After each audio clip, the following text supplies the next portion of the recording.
In today's video, we're going to talk about some major DC news, which will have a huge knock-on effect. So, Ben Affleck, Batfleck, the GOAT, recently came out and said something which debunked James Gunn. Now, at surface level, this does not look like much, but James Gunn is a studio co-head. He's not just a director, he's in charge of the studio. So this is a very bad look for the brand that we all love or hate, DC. Also, there's a bunch of other DC-based information going around. So, yo, what is freaking good, YouTube? Wish you here if you are new around and make sure to subscribe to never miss any Marvel, DC, pop culture-based, kaiju, monsterverse-based news, reviews, theories, and all them kind of videos that we cover on the channel. If you could, subscribe, turn notifications on, and let me know down below. What did you think of Shazam 2 Fury of the Gods? Did you actually like it? And also, if you could, check us out on Instagram at WarStew to see the beautiful face behind the beautiful voice. Also, check us out on Twitter, WarStewG. Right. Let's get into this video. So, James Gunn likes to cause controversy. He likes to debunk stuff on Twitter. But yesterday, I've waited to make this audio commentary. He went quiet. He loves debunking people, but he didn't say one single word to the article that came out. And it's a Hollywood trade that said it. So, James Gunn has lied. The head of DC Studios has lied. What else is he lying about? Factually, at the moment, he responded to something else minor yesterday, but didn't really respond to this. So, James Gunn said this. On the 12th of the 14th, 2023, met with Ben, meaning Ben Affleck, yesterday, precisely because he wants to direct. We want him to direct. We just have to find the right project. So, I don't disbelieve this meeting happened, but to come out and say he wants to direct, we just have to find the right project. So, there was a bunch of people like Jeff Snyder saying stuff like, oh yeah, he's going to direct Batman Brave and the Bold. Now, in what universe, in what multiverse would Ben Affleck, who is pretty well known for his acting, he's got a high status in Hollywood, he's an award-winning actor and director to a certain degree, very talented person. In what universe would he want to direct a Batman movie unless he's playing Batman? I can't believe so many commentary-based personalities online believe this story. Read between the lines. So, yesterday, this article came out, and we're going to go over the short quote.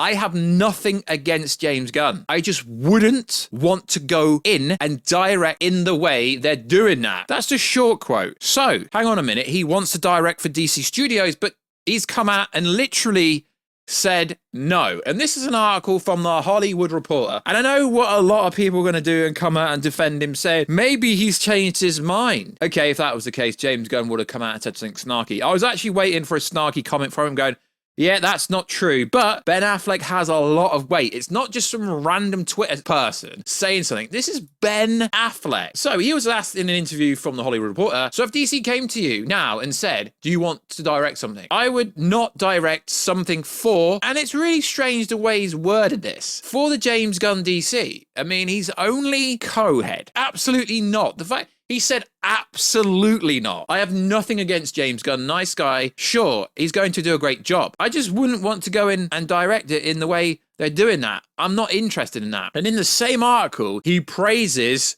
Zack Snyder, basically says how much he loves Zack Snyder, loves working with him. But a lot of people won't actually go over that part of the article. They'll just go over the part where he discredits James Gunn.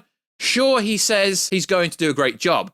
So this tells me whatever the script was, he doesn't like it. Whatever the plan is at DC, he doesn't like it. Sure, he is in the Flash movie, briefly for 5 minutes. I mean, you can't really disagree with it because this is Ben Affleck himself saying it. Now, during the trials and tribulations of the Joss Whedon cut reshoots, he went over how bad that was and how it broke him in multiple ways to the point where he didn't really want to play Batman anymore, which it's a tragedy. But at least, you know, with time heals everything, allegedly. He's come back and he did the reshoots for Zack Snyder in his backyard when Zack called him. He did the Flash movie. Don't know why, but he did the Flash movie. So it's very, very interesting how all of a sudden when Zack's like, yo, can you do some work for me, he jumps at the chance to do some work, and hence why we've got the nightmare scene in the Zack Snyder's Justice League. So, I'm not going to go over the whole article, but he says here, look, I can get you 4 hours content, and it's principally just all the slow motion that he shot in black and white. And one day of shooting with me and him, he was like, do you want to come in and shoot in my backyard? I was like, I think there's a union. Zack, I think we have to make a deal. But I went and did it. And now Zack Snyder Justice League is my highest rated movie on IMDb. And then he was asked a further question. Isn't that because Zack Snyder fans are so intense online? Say what you want. It's my highest rated career movie. I've never had one that went from nadir to pinnacle. Retroactively, it's a hit. All of a sudden, I was getting congratulated for the bomb I'm in. But I was going to direct Batman, and the Justice League made me go. I'm out. I never wanted to do any of this again. I'm not suited. That was the worst experience I've ever seen in business, which is full of some experiences. It broke my heart. There was an idea of someone, brackets, Joss Whedon, coming in, I'll rescue you, and we'll do 60 days of shooting, and I'll write the whole thing around what you have. I've got this secret, and it wasn't the secret. That was. And I started to drink too much. I was back at the hotel in London. It was either that or jump out of the window. And I just thought, this isn't life I want. My kids aren't here. I'm miserable. I want to go work and find something interesting to hang on to rather than wearing a rubber suit. And most of it, you're just standing around the computer screen going, if this is nuclear waste, get loose. Where that's fine. I don't condescend to that or put it down. But I got to the point where I found creatively not satisfied. Also, just you're sweating and exhausted. I thought, I don't want to participate in this in any way. I don't want to squander any more of my life, of which I have limited amount. So that's pretty heartbreaking because he loved playing the Batman role.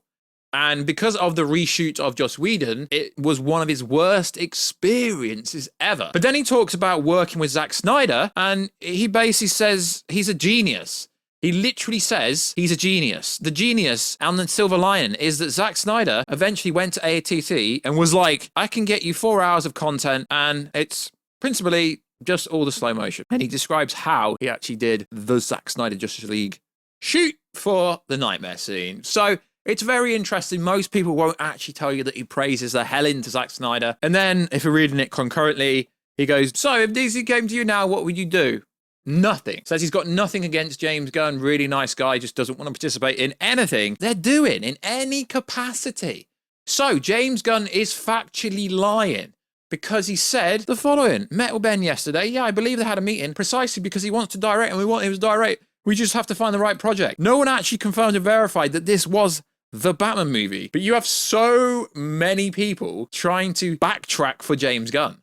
In the quote, Ben specifically says he doesn't want to direct in the way that they're doing it, which means he had a conversation with James Gunn about the project. Okay, yeah, I know that. That's literally what I've said and what he might want to direct. Ben Affleck simply doesn't want to do that. Understandably. Why are you trying to make beef? Right, I'm reading this off my Twitter replied.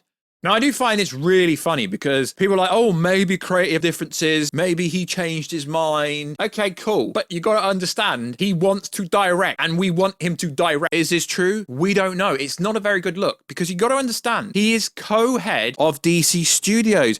He's not just a director, although he's directing Superman Legacy. He could actually direct Batman Brave and the Bold. We don't know. You got to start acting like a Kevin Feige because Kevin Feige doesn't get involved in all these Twitter dramas. So all of a sudden, he goes really quiet and there's no response to this, which I find fascinating because a lot of people presume Ben Affleck was going to be directing something, but he's changed his mind all of a sudden. Now, I think Ben Affleck's a trustful person. If he was actually going to be directing something or had any inkling or was like, yeah, I was going to do that, but I changed my mind due to creative differences, he wouldn't say absolutely not. He's a Zack Snyder guy. He's still loyal to Zack Snyder. And I guarantee if the SnyderVerse does get restored on Amazon Prime in a different parallel universe, he would jump at the chance to work with Zack Snyder.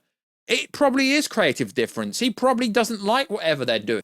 But one thing for sure, this whole he wants to direct was a bunch of nonsense. But now you go back and read over the tweets. Oh, yeah, we've met with Henry Cavill. We want to find a position for him. No, you don't, because you've lied about the whole Ben Affleck wants to direct. So what else are you lying about? And that's the problem now. People will weaponize this lie until he comes out and says something, but he won't say anything because he can't say anything because it's true. There's nothing he can say. So he could have responded yesterday. No, he decided to respond to stop putting your wife in every DC project. So Jennifer Holland happens to be James Gunn's wife. She played Emila Harcourt in Peacemaker, The Suicide Squad. So even what he says here is factually incorrect. So he said this: the only DC movie I've ever cast my wife in was The Suicide Squad. I had nothing to do with the other casting of any other movie, anything else was shot a year or so ago, whilst I was deep in Volume 3, but I know some of you are deeply in need of reasons to hate, okay? James Gunn, you've already made another mistake here. She's in Peacemaker, okay? The question was DC project. Stop putting your wife in every DC project. So you put your wife in the Suicide Squad and Peacemaker. That's 2 projects, okay? Nothing wrong with that. I think the Emila Harcourt character, decent character. She seems to be like the Nick Fury of the DC universe, but for some reason, this character will be canon. This character showed up in Black Adam. This character shows up in the post-credit for Careful with Spoilers, I don't want to ruin your life. Post-credit scene for Shazam 2. Now, even though Jennifer Holland is his wife, he should be impartial completely, not using nepotism, which it does look that way, because at the moment it looks like anyone who's worked on Peacemaker or the Suicide Squad and anything Pete Safran's done, Shazam 1, Shazam 2, he also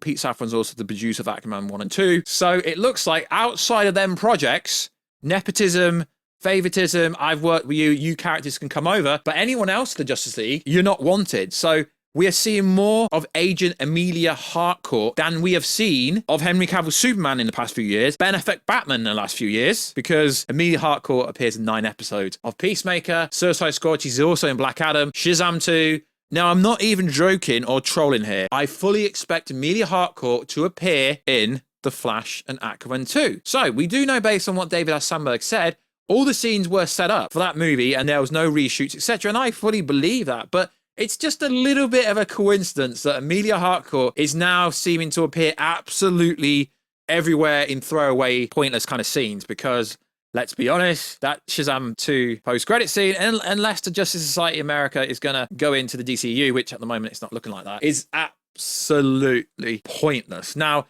it does put the state of the DC universe in a bad way because it's like this clear 10-year plan is not even clear. We don't know. Why can't you just come out and say what is happening? Okay, cool. Wonder Woman in Shazam 2. Cool. But you're cutting out the ending of the Flash movie. Why? Henry Cavill Superman scene could have been stuck in there. In the Flash movie, you allegedly paid $250,000. But why don't you just keep it there? Literally makes no sense. There's no canon. There's literally no continuity. And DC is in a state of flux. I'd be very surprised if any DC project outside of The Flash makes substantial amount of money. So, also in the news, Zack Snyder's at it again. So, we got the Cryptic tweet the other day, and hours after, James Gunn decides to be like, yeah, I'm directing the Superman movie. Why? I don't know. I'm not going to say anything, but it is a bit strange how that came out, is it not? The same day? Could have announced a Superman movie that he was directing it any other day of the week, but for some reason decides to say it hours after Zack's announcement about this Cryptic Lord Darkseid April event, which is most likely going to be SnyderCon, like I said in my video, but it's still a little bit of a coincidence. So, other news came out, and it's looking like it's just going to be a watch party. So, he posted something on Vero that said, Man of Steel, BVS, Zack Snyder Justice League, life is a cycle from birth to death to rebirth, and so is the hero's journey, a cycle as well, a continuous journey of growth and transformation, April 28th, 29th, 30th. So it's looking like this event could be the end of the Snyderverse to some degree. It really does. But yeah, I'm sure whatever it is, Zack will tell people closer to that event. So let me know, did James Gunn lie about Ben Affleck? Because Ben was going to direct a movie, and the Justice League movie made me go, I'm out. The Sweden cut, obviously. I never wanted to do any of that. So he had the worst experience ever because of the 60-day reshoot, which broke his heart. And it's a travesty. And I don't blame him for not wanting to do anything with DC because of previous experiences. But we know, because Zack Snyder, he basically calls him a genius, he would work with Zack Snyder again if the opportunity was there. It's interesting. He really wants to direct one of our projects. Ben Affleck. I would not direct something for James Gunn. And he's not saying DC, he says for James Gunn. Absolutely not. Why is he actually using the name? He should say, I would not direct something for DC Studios. Absolutely not. But why James Gunn? Because Pete Safran is just as much as a co-head as James Gunn is. There's something missing here. There is something going on behind the scenes that we don't know. So like always, guys, let me know all your input down below. Let me know, what do you think about this Emila Harcourt appearing everywhere? Is it a coincidence? Is she going to be in The Flash? Is she going to be in Aquaman 2? Is she going to be Blue Beetle? We don't know. But yeah, one more thing before I go. Don't take my tweets seriously. I troll on Twitter a little bit. I always joke around on Twitter. Don't take anything I post on Twitter seriously. So like always, guys, check us out on Instagram at What's to see beautiful face behind the beautiful waist. Check us out on Twitter. What's to G. And I will catch you in another video very soon. Catch you later.